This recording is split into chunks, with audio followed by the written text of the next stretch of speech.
Bonjour, je m'appelle Mathilde, je suis salariée de Terre et Humanisme. Aujourd'hui, on est entouré de végétaux comestibles. Quoi de mieux que de se promener en forêt, en prairie et de ramener à la maison des plantes qu'on peut ensuite cuisiner et déguster.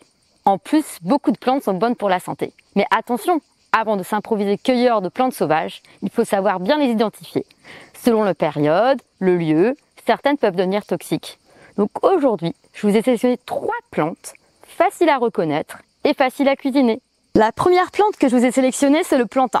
On la trouve à peu près partout, toute l'année et souvent aussi à côté des orties. Elle est très bonne pour la santé puisqu'elle est pleine de vitamines A et B. Elle permet aussi de limiter les sensations de démangeaison des piqûres d'insectes et d'orties. Faites vous presser un peu le jus et vous l'appliquez. Et en cuisine, elle va se déguster en salade. Plutôt prendre les jeunes pousses, sinon c'est une sensation qui n'est pas très agréable avec le palais puisqu'elle devient assez coriace. Et avec les boutons floraux des plantains, on peut donner une petite touche de champignons aux omelettes. Une autre plante que l'on peut facilement reconnaître, puisque c'est la mauve et qu'il y a donc des petites fleurs de couleur mauve. Elle est très riche en vitamine A, en calcium et en fer.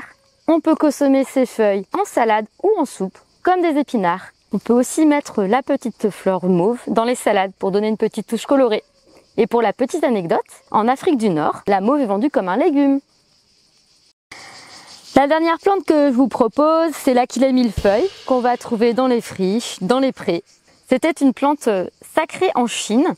Elle a des vertus cicatrisantes assez puissantes. Toutes les parties de cette plante sont comestibles, mais c'est surtout les feuilles que l'on consomme. Vous pouvez également les consommer donc avec une petite tartinade de carottes ou pour assaisonner un poisson. Merci d'avoir suivi ce tuto. N'oubliez pas de prendre un ouvrage de botanique pour ne pas vous tromper lors de vos balades. Vous pouvez maintenant donner une touche gourmande à vos randonnées.